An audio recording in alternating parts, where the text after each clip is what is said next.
அன்பார்ந்த மாணவ செல்வங்கள் அனைவருக்கும் மதிய நேர வணக்கங்கள் உரித்தாகட்டும்.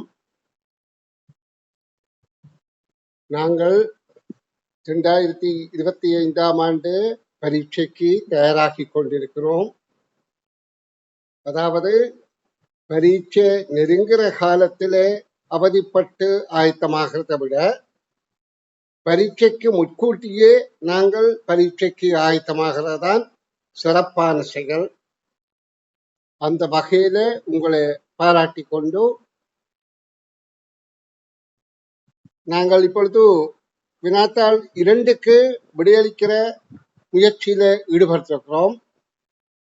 வினாத்தாள் 2 பாடசாலை பாடப்பரப்பு, பாடசாலையில் கற்ற பாடப்பரப்பு விடயங்களில் தான் வினாக்கள் கேட்கப்படும். அப்ப அநேகமாக இந்த வினாத்தாள் 2ல எல்லா மாணவர்களுமே சித்திப்புள்ளி பெறுவது இலகுவான காரியம். என்ன காரணம் என்றால் இவை ஏற்கனவே பாடசாலையில கற்றுத்தந்த பாடப்பரப்பில வினாக்கள் கேட்கப்படுகின்றது. அப்ப இந்த வினாக்களுக்கு 135ல் 50 வரையிலான புள்ளிகளை ஒரு சாதாரண பிள்ளை கூடி பெற்றுக்கொள்ளக்கூடியதாக இருக்கும். ஆயினும் நாங்கள் இந்த வினாத்தாள் 1ம் வினாத்தாள் 2ம் பயிற்சி பெறணும் என்றதால நாங்கள் வினாத்தாள் 2ஐயும் அவ்வப்போது பார்வையிடுவோம். ஆயினும் வினாத்தாள் 2 விரைவாக பார்த்து முடிப்பது சிறப்பானது. ஏனென்றால் வினாத்தாள் 1ல தான் நாங்கள் கொஞ்சம் சிரமப்பட வேண்டிய இடங்கள் இருக்கின்றதால அந்த பரீட்சை தாளுக்கு நாங்கள் கூடியளவு நேரத்தை விரயம் செய்து விடை காணும் முயற்சியில் ஈடுபட வேண்டி இருக்கின்றது. வினாத்தாள் 2ல நான் ஏற்கனவே கூறியது போல, அதாவது பாடசாலை முக்கிய பாடப்பரப்பு 3ம் உப பாடப்பரப்பு 2மாக தமிழ், கணிதம், சுற்றாடல், உப பகுதியாக சிங்கள ஆங்கில சொற்களும் இடம்பெறுவது உங்களுக்கு தெரியும். அப்ப தமிழ்ல 29-30 புள்ளிகளை பெறுவதற்காகத்தான் நாங்கள் முயற்சியை மேற்கொள்கின்றோம். அந்த 29-30 புள்ளிகளை பெறுவதற்கு நாங்கள் அந்த தமிழ்ல சொல்லிலக்கணத்தை ஓரளவு நன்றாக புரிந்து கொண்டாலே நாங்க விடைகளை தவறாமை அளித்து புள்ளிகளை இலகுவாக பெறலாம். ஏனென்றால் இந்த ஆரம்ப சொல்லிலக்கண அறிவு உங்களிடம் இருக்க வேண்டும் என்பது இந்த பரீட்சை வினாக்களை தயார் செய்பவர்கள் எதிர்பார்க்கின்ற ஒரு விடயமாதலால் சொல்லிலக்கணம் பற்றி நாங்கள் விரிவாக கற்றுக்கொண்டு வினாக்களை நுழையலாம். இப்ப நான் உங்களுக்கு அதாவது பரீட்சைத்தாளை காண்பித்து அதுல உள்ள வினாவுக்கு விடையளிக்கிற முயற்சியில சொல்லிலக்கணத்துக்கு எவ்வளவு முக்கியத்துவம் இருக்குது என்பதை உங்களுக்கு கற்பிக்க முனைகின்றேன். அப்ப நான் சொல்லித்தர விடயத்தை நீங்க கவனமாக கேட்டு புரிந்து கொண்டால் உங்களுக்கு இந்த பரீட்சைத்தாளில் அதிகளவு புள்ளிகள் எடுப்பதற்கு மிக இலகுவாக இருக்கும். இப்ப இது முதலாவது பயிற்சியில, அதாவது பந்தியோடு சார்பான வினாக்கள்ல இறுதி வினா 7வது வினா இந்த பக்கத்துல இடம்பெறுகின்றது. இதுல இந்த ஒரு வினாவை பார்ப்போம். சிட்டுக்குருவி பறந்து சென்றது எனும் வாக்கியத்தை பன்மையில் எழுதுக. அப்ப இந்த சொற்களை எல்லாவற்றையும் பன்மையாக மாற்ற வேண்டுமா அல்லது ஒரு சில சொற்களை மட்டும் பன்மையாக மாற்ற வேண்டுமா என்பது மிக முக்கியம். இப்ப இதுல பாருங்க, ஒரு வாக்கியத்துல வாக்கியம் என்றால் நிச்சயமாக பயனிலை இருக்க வேண்டும் என்றுதான் நாங்கள் ஆரம்ப கற்கையில கருதுகின்றோம். உயர்கல்வி கற்கைக்குல பயனிலை தொக்கு பயனிலையாக, அதாவது பயனிலை தோன்றா பயனிலையாகவும் இருக்கலாம். ஆனா இப்ப ஆரம்ப கல்வியை பொறுத்தவரையில பயனிலை எங்களுக்கு நிச்சயமானது. அப்ப இந்த பயனிலை இருந்தால் எழுவாய் தோன்றாமலே கருத்தை தரும் என்றால் தோன்றாமல் இருக்கலாம். அதே மாதிரி செய்யப்படும் பொருளும் தோன்றாமல் கருத்து தரும் என்றால் தோன்றாமல் இருக்கலாம். இப்ப ஒரு வாக்கியத்துல அவன் வந்தான் என்றால் வந்தான் என்ற பயனிலைக்கு எழுவாய் அவன் என்றது தோன்றுகின்றது. அப்ப சேப்படு பொருள் தோன்றவில்லை. அவன் எங்கு வந்தான் எப்படி வந்தான் என்று தெரியாது. ஆனால் வாக்கியம்தான் அவன் வந்தான். இப்ப பாடசாலைக்கு வந்தான் என்றால் வந்தான் என்று முடியேக்க அவன் என்ற தோன்றா எழுவாய் தோன்றாமலே கருத்தை தருகின்றது. அப்ப எங்களுக்கு முக்கியமாக ஆரம்ப கல்வியின் போது பயனிலை இன்றி வாக்கியம் இல்லை என்பதை கருத்தில் கொள்வோம். அப்ப இங்க பாருங்க, சிட்டுக்குருவி பறந்து சென்றது. இதுல சென்றது என்ற பயனிலை சொல்லோட யார் எது எவை என்ற கேள்வியை கேட்டால் எழுதாய கண்டுபிடிக்கக்கூடும். எப்படி சென்றது என்ற உடனே எங்களுக்கு தெரியுது அது அகரிணை சொல். அது சென்றது. அப்ப அது பறந்து சென்றது. அந்த அதுவைத்தான் இங்க சிட்டுக்குருவி. அப்ப அது பறந்து சென்றது. சென்றது என்ற பயனிலையோட யார் எது எவை இங்க அகரணியா இருக்கிறபடியால் எது சென்றது அது சென்றது. யார் எது எவை என்ற கேள்வியை கேட்டால் எழுவாய் எங்களுக்கு புலனாகின்றது. அது சென்றது. ஆனால் இங்கே அதுக்கு பதிலாகத்தான் சிட்டுக்குருவி என்று குறித்த பெயர் தரப்பட்டுள்ளது. அப்ப அது பெயர் சொல் எழுவாய். அப்ப பயனிலை என்பது எங்களை பொறுத்தவரையில வினைச்சொல்.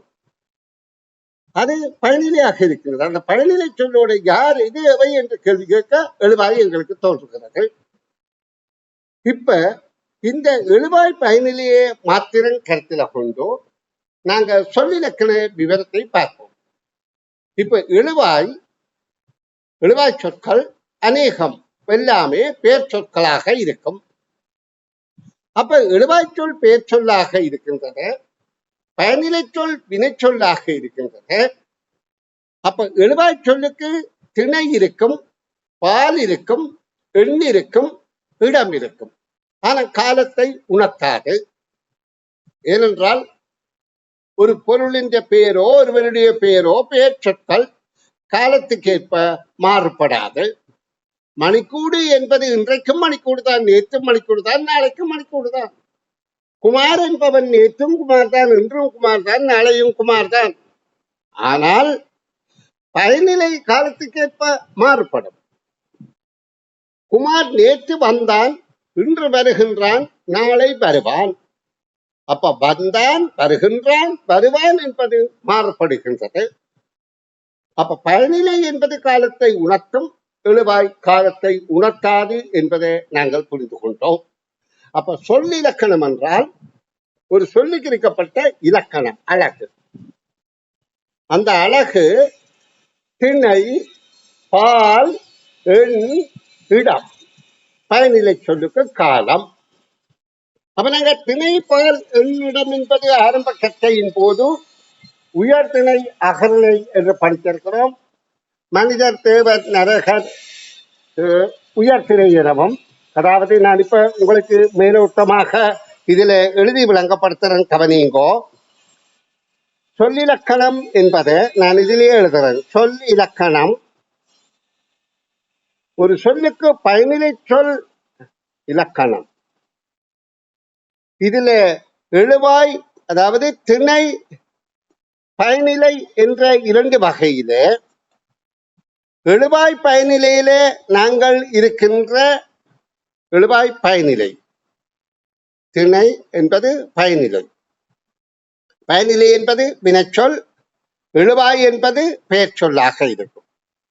இதுல நாங்க ஆய்வு செய்ய போற விடயம் என்னென்றால் திணை, பால், எண், இடம், காலம். இந்த காலம் என்பது பயனிலைக்கு மாத்திரம்தான் காலம் இருக்கின்றது, காலம் உணர்த்தும்.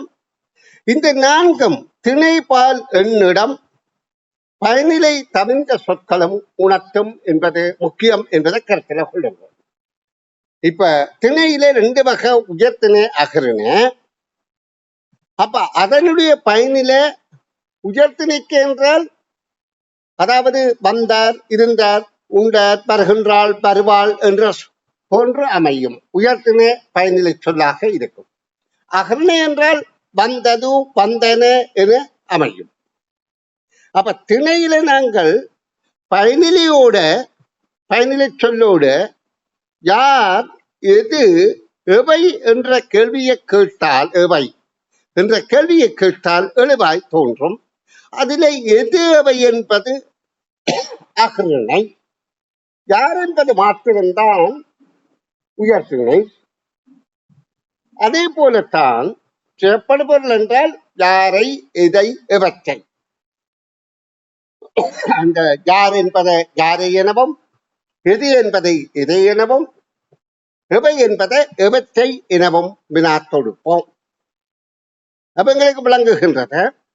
அப்ப இப்ப நாங்க இப்ப சொல்லிலக்கணத்துல திணை பால் எண் இடம் 4 தான் முக்கியமா கருத்துறோம். ஏன் எழுவாயில திணை பால் எண் இடம் முக்கியத்துவம், பயனிலையில திணை பால் எண் இடத்தோட காலமும் உணர்த்துகின்றது. அப்ப ஒரு வாக்கியத்துல எழுவாய் என்ன திணையோ அதே திணையாக பயனிலை இருக்க வேண்டும். அப்படி இல்லாவிட்டால் அது திணை பழு வாக்கியம். எழுவாய் என்ன பாலோ அதே பாலாக பயனிலை இருக்க வேண்டும். அப்படி இல்லாவிட்டால் பால் பழு வாக்கியம். பழு என்றால் தவறு. அதே போல எழுவாய் என்ன எண்ணோ அதே எண்ணாக பயனிலை இருத்தல் வேண்டும். அப்படி விட்டால் அது இல்லாவிட்டால் அது எண் பழு. அதே மாதிரி இடமும் தவறு இருந்தால் அது இடபழு என்று சொல்லப்படும். அப்ப நாங்க திணை பால் எண் இட வழுக்களை கண்டுகொண்டோம். உயர்த்திணை இப்ப எழுவாயில உயர்த்திணையாக இருந்தால் பயனிலையும் உயர்த்திணையாக இருக்கும். அப்படி இல்லாவிட்டால் அது பழு. இப்ப பாருங்கோ, நான் இப்ப ஒரு உயர்த்திணை சொல்கின்றேன். குமார் என்ற சொல்ல சொல்லுகின்றேன். குமார் பாடசாலைக்கு வந்தது என்றால் அது பயனிலை அகரணையா போச்சு. அப்ப அது திணை பழு பால். குமார் பாடசாலைக்கு வந்தது தவறு. குமார் பாடசாலைக்கு வந்தான், அல்லது பாடசாலைக்கு வருகின்றான், அல்லது பாடசாலைக்கு வருவான். அப்ப வினைச்சொல் இருந்தால் தான் வினைச்சொல், அதாவது எழுவாயின்ற என்ன உயர்த்தினையோ அகரணையோ அதுக்கேற்ப பயனிலையில வினைச்சொல், அதாவது வினைச்சொல் பயனிலை சொல்லும், அதாவது உயர்த்தினையாக இருக்க வேண்டும், அல்லது அகரணையாக இருக்க வேண்டும். அப்படி இல்லாவிட்டால் பலர். அடுத்தது பால். உயர்திணையில ஆண்பால் பெண்பால் பலர்பால் என்று இருக்கின்றது. அகரணையில ஒன்றன் பால் பலவின் பால் என்று இருக்கின்றது. அப்ப அதே மாதிரியே பயனிலையிலேயும் இருத்தல் வேண்டும்.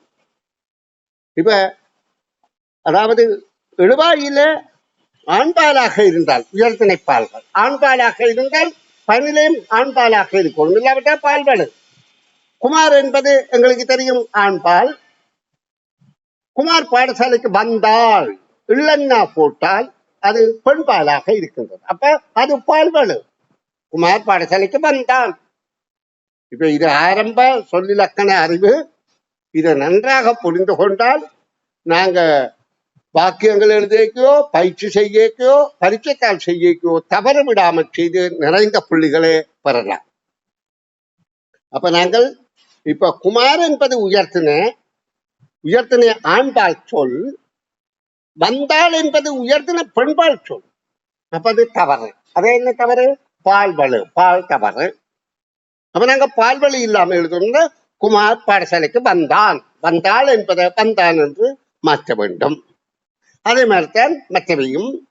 நாங்கள் எண்ணுக்கு வருவோம். இப்ப இதுல கூடி எண் என்பது சிட்டுக்குருவி பறந்து சென்றது என்றதை பன்மையாக தர சொல்லி கேட்டிருக்கிறது. இப்ப நான் கேட்கிறேன், இதுல சென்றது என்றது அகரலை சொல் என்றபடியால் இது நாங்கள் மாற்றினால் சென்றன என மாற்றலாம். சென்றன. அப்ப சென்றன என்று கேட்க எழுவாய் சிட்டுக்குருவி சென்றன என்றால் தவறு, எண் தவறு, எண்பலை. இது ஒருமை சொல்லாகவும் அது பன்மை சொல்லாகவும் இருக்கின்றது. அப்ப தவறு. அப்ப சிட்டுக்குருவிகள் என மாற்ற வேண்டும். அப்ப இப்ப எங்களுக்கு நல்லா தெரியுது, ஒரு வாக்கியத்துல பயனிலை என்ன திணை பால் எண் இடமோ அதே திணை பால் எண் இடமாக எழுவாயும் அமைதல் வேண்டும். இந்த கருத்தை நன்றாக புரிந்து கொள்ளுங்கள். ஏனென்றால் சிலரில் ஒரு தவறு இருக்கின்றது. ஒரு வாக்கியத்திலே எழுவாய் பயனிலே ஒருமை பன்மை மாற்றுகின்ற போது எழுவாய் பயனிலை மாத்திரம்தான் ஒருமை பன்மையாக மாற்ற வேண்டுமா அல்லது செய்யப்படுவதும் பன்மையாக மாற்ற வேண்டுமா என்று கேட்பார்கள். இப்ப பாருங்க, அவன் அவன் பாடம் பாடம் படித்தான். அப்ப இந்த வாக்கியத்தை பன்மையாக மாற்ற சொன்னால் அவன் என்பதற்கு நாங்கள் அவர்கள் என பயன்படுத்துவோம். அவன் என்பது அவர்கள் பலர்பால், படித்தான் என்பது படித்தார்கள் என பயன்படுத்துவோம். அப்ப இந்த செய்யப்படு பொருள் பாடம் என்பது பாடங்கள் என்று சொல்ல வேண்டும். அப்படி சொன்னாதான் தவறு இல்லையா? அவர்கள் பாடங்கள் படித்தார்களா அல்லது அவர்கள் பாடம் படித்தார்களா சரி என்று கேட்கப்பட்டால் இரண்டுமே சரி. இதில பாடம் என்றதும் பொருந்தும். அவர்கள் பாடம் படித்தார்கள், ஒரு பாடத்தை படிக்கிறார்கள். அவர்கள் பாடம் படித்தார்கள் என்பதும் பொருந்தும். ஏன்? அவர்கள் வெவ்வேறு ஆட்கள் வெவ்வேறு பாடம் படிக்கிறார்கள். அப்ப இந்த செய்யப்படு பொருள் மாற வேண்டியது இல்லை என்பதை கவனத்திலே கொள்ளுங்கோ. அடுத்தது இன்னொருக்கு தகவல். இப்ப குழந்தை அழுதது, குழந்தை அழுதது அழுதது. அதிபர் வந்தார், அதிபர் வந்தார்கள் அல்லது விருந்தினர் வந்தார்கள், அதிபர் வந்தார்கள் என்று வைத்துக் கொள்வோம். அதிபர் வந்தார்கள். அப்ப இந்த வாக்கியத்தில குழந்தை என்பது உயர்த்தினே, நல்லா கவனிங்கோ. குழந்தை என்பது உயர்த்தினே, அழுதது என்பது அகருனே. அப்ப குழந்தை அழுவது என்பது போது இது வாக்கியம் தவறா என்று கேட்பார்கள். இல்லை, தவறில்லை. ஏன்? குழந்தை அழுதது என்று நாங்கள் சொல்றோம் என்றால் குழந்தை என்ற சொல் பொதுப்பால். அப்ப குழந்தை அழுதான், குழந்தை அழுதாள் என்று சொல்லி அல்லது குழந்தை அழுதார்கள் என்று சொல்லி கொச்சைப்படுத்துவதை விட இந்த அழுதது என்ற அகர்ணை சொல் குழந்தை சிறுமையாக கருதி பண்பிலக்கணத்தில் அதை நாங்கள் சொல்வதில் தவறு இல்லை. அதே போல அதிபர் என்பது பொதுப்பால் சொல் அல்லது அதிபர் இல்லாமல் ஆசிரியர் என்ற ஆண்பால் சொல்லாக இருந்தா கூடிய, ஆசிரியர் என்பது ஆண்பால் சொல், ஆசிரியர் என்றால் பெண்பால் சொல். வந்தார்கள் என்று சொன்னால் அது தவறா என்று கேட்கப்பட்டால் அதுவும் தவறில்லை. ஆசிரியர் வந்தார் என்று ஒருமையிலே சொல்லலாம் மரியாதையாக, வந்தார்கள் என்று சொன்னாலும் தவறு இல்லை என்பதை, மரியாதையின் நிமித்தம் தவறு இல்லை என்பதை கருத்தில் கொள்ளுங்கோ. காரணம் என்னென்றால் தமிழ் மொழி செம்மொழி, காலத்துக்கேற்ப மாறுபாடுகளை ஏற்றுக்கொள்ளக்கூடிய மொழி. எந்த ஒரு மொழியும் வளர்ச்சி அடையணுமாய் இருந்தால் அது காலத்துக்கேற்ப அந்த மாற்றங்களை ஏற்றுக்கொள்ள வேண்டும். இல்லை என்று விடாக்கண்டனாக ஏற்காமல் இருந்தால் அது செம்மையான மொழி அல்ல. இந்த கருத்தை புரிந்து கொள்ளுங்கள். நாங்கள் இனி அடுத்த வினாக்களுக்கு செல்வோம். இதுவரையில் நாங்கள் சொல் இலக்கணம் பற்றிய கருத்துக்களை உங்களுக்கு பகிர்ந்திருக்கிறேன்.